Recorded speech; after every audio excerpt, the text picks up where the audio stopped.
এই মুহূর্তে কিংবা পরবর্তী যে কোনো সময় যেখান থেকে আমার এই ভিডিওটি দেখবেন সকলের প্রতি অনেক অনেক শুভেচ্ছা রইল।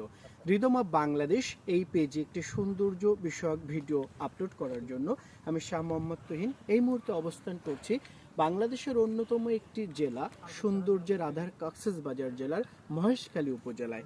মহেশখালী উপজেলা বাংলাদেশের একমাত্র পাহাড় বেষ্টিত একটি দ্বীপ, অর্থাৎ জলাশয়ের মাঝখানে অবস্থিত এই উপজেলায় বা এই দ্বীপটিতে পাহাড় রয়েছে। শুধু পাহাড় নয়, সমুদ্র, অর্থাৎ পেছনে বাঁকখালী নদী যেটা সমুদ্রের সাথে সংযুক্ত একটি নদী, সেই নদীতে জীবিকা নির্ভর করা অগণিত জেলে ভাইদের বসবাসে মহেশখালীতে, এবং এই নদী থেকে যে পানিটি আসে সেই পানি দ্বারা এই জায়গাটি প্লাবিত হয়ে যায়। অর্থাৎ আমি যে জায়গাটিতে দাঁড়িয়ে আছি এটা ম্যানগ্রোভ ফরেস্টেরই একটি অংশ, এবং ম্যানগ্রোভ ফরেস্টের এই অংশে আমরা পেছনে দেখতে পাচ্ছি অগণিত ঝাউ গাছ। আসলে সমুদ্র তটে ঝাউ গাছের সন্নিবেশ যেন যে কাউকেই সাহিত্যিক করে তোলে, মনোমুগ্ধকর একটি অনুভূতি দেয়। শুধু তাই নয়, আমি যে জায়গাটিতে দাঁড়িয়ে আছি এখানে অগণিত সুন্দরী গাছ রয়েছে। অর্থাৎ সুন্দরবনের যে অন্যতম সম্পদ থাকে সুন্দরী, গরান, গেওয়া, এরকম অনেক গাছ রয়েছে, তার মধ্যে সুন্দরী গাছের নামকরণেই মূলত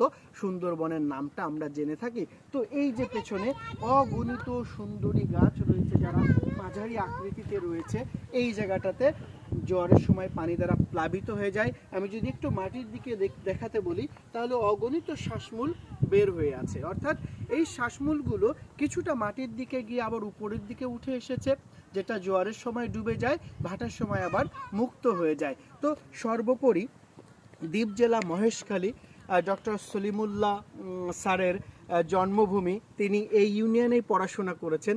আমাদের শিক্ষার্থীদের কাছে, বাংলাদেশের আপামর জনগণের কাছে যারা বিদ্যা অনুরাগী, বুদ্ধিভিত্তিক সম্পদশালী ব্যক্তিদেরকে ভালোবাসেন, তিনাদের সকলের কাছে একজন পরিচিত মুখ doctor Salimullah sir. Salimullah sir মূলত এই উপজেলার। আমি আসার পথে কয়েকজনের কাছ থেকে এই তথ্যগুলো পেলাম এবং অন্যান্যভাবে জেনেছি। তিনার এই জন্মস্থানটি ন্যাচারালি অনেক সুন্দর, এবং সেই সৌন্দর্যটা আমি যতটুকু পারি আস্বাদন করার চেষ্টা করেছি। তো আমি ভিডিওটি এখানেই রাখবো।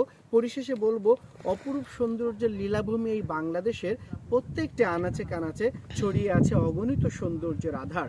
এই ভূমির ভূভাগে অর্থাৎ উপরিভাগে যেমন সম্পদ রয়েছে, একইভাবে এই ভূমির মাটিতেও রয়েছে অগণিত সম্পদ। বিশ্বের কাছে আমাদের এই সৌন্দর্যের কথা, এই সম্পদের কাছে তুলে ধরা উচিত। বিশ্ববাসীর কাছে জানানো উচিত যে বিশ্বের অন্যতম একটি জনবহুল দেশ, জনসম্পদের দেশ এবং প্রাকৃতিক সম্পদের দেশ। তো রিদম অফ বাংলাদেশের ভিডিওটি এই জায়গা থেকে আমি শেষ করব।